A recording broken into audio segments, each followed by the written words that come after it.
Good day po and welcome to my YouTube channel. In this episode, bali ang i-discuss ko po is regarding car aircon cooling system. Kung wala po tayong alam sa car aircon, mangyayari sa tingin nyo po para maging masyadong complicated yung how it works. Pero i-explain ko po sa inyo and isi-simplify ko lang para malaman nyo. Then, para kung magkamaroon kayo ng problema, alam nyo na ang gagawin nyo. So, pakitingnan na lang po yung diagram para masundan nyo yung process. So, number 1 po natin gagawin siyempre is start natin ang engine.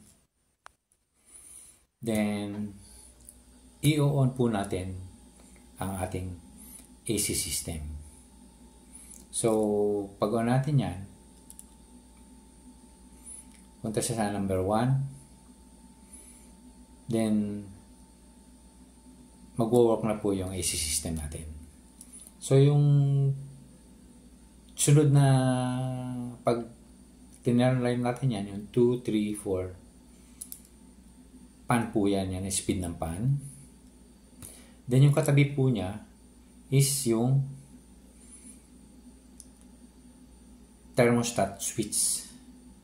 So yun po yung bali yung magkocontrol ng lamig ng ating AC system. Nang connected po yan yung pinaka-thermostat niyan sa ating evaporator.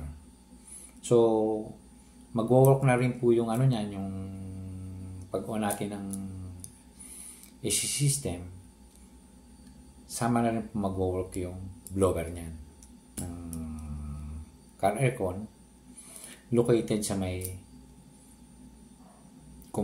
globe compartment. Bali ang magiging work po ng blower ay maglalabas at magpapasok ng hangin through our car ventilation. So ang nangyari po ngayon, so hindi pa siya kauuno pa lang ng AC system, wala pa siyang lamig. So ang mangyayari niyan, mainit yung init ng sasakyan, dadali ng blower papuntang evaporator. Pakisundan na lang po papuntang evaporator, then dadaan siya ng expansion valve. Paglampas po ng expansion valve, yan na po yung tinatawag nating high side tube. High pressure side tube. So yung nanggaling na hangin sa cabin ng sasakyan, mainit po yan. So, yung papalamigin na po siya ng refrigerant, or ang tawag ng iba is Freon. Pero ang Freon po kasi is a brand name. Parang kung sa Xerox photocopy machine siya. Kaya pero ang talagang ano po niyan, refrigerant siya. Hindi po siya Freon. Para na rin sa awareness natin. So, yung mainit na hangin na nanggaling sa cabin ng sasakyan, palalamigin siya ng refrigerant. Then, pupunta po siya dadaan siya ng compressor.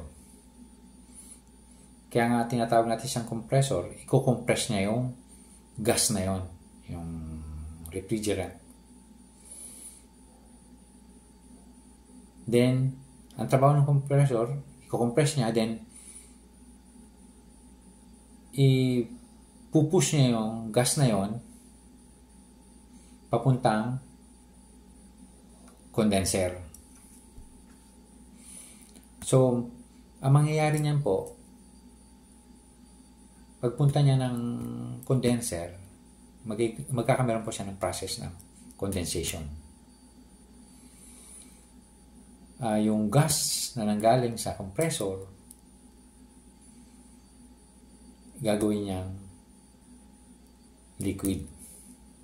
Yun naman po ang process ng condensation, di ba? From gas to liquid. So, mangyayari niyan, magiging from gas to liquid na siya. Dadaan siya ng, kung nakita niyo po dyan, yung filter dryer.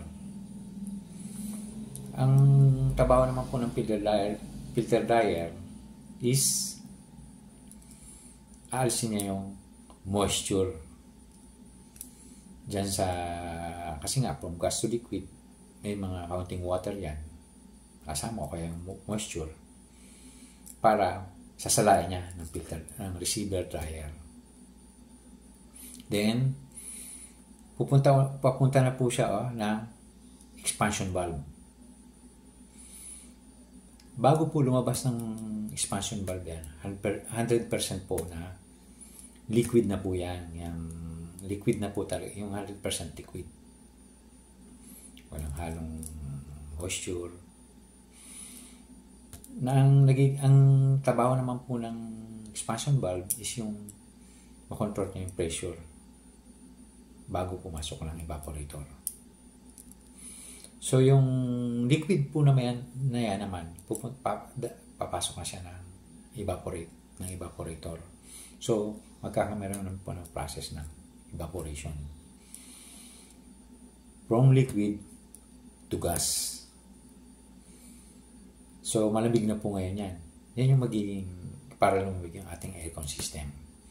Pero yung from liquid to gas na yan, yung gas naman, lalabas yan in form of vapor para malamig. Nalalabas sa ating carbon through the help of the blower. So, yan lang po. Cycle lang yan. Magiging ganyan lang. Cycle lang yan. Paikot-ikot lang yan.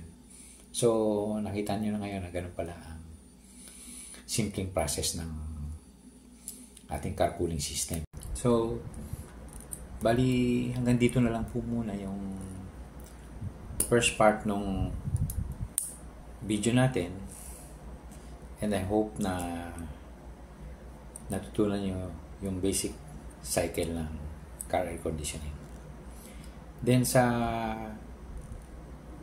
next content ko po, bali yung ang itatakal ko naman is yung mga issues or problems na pwede nating ma-encounter. Then, of course, bibigyan rin po natin yun ng tamang kasagutan. So, sa mga hindi pa po nakakapag-subscribe sa channel ko, please like, share, and subscribe. And if you have questions, you can just comment down below. And pakipress na rin po yung notification bell para every time po na mayroon akong bagong content, ma-inform kayo. Thank you and God bless po.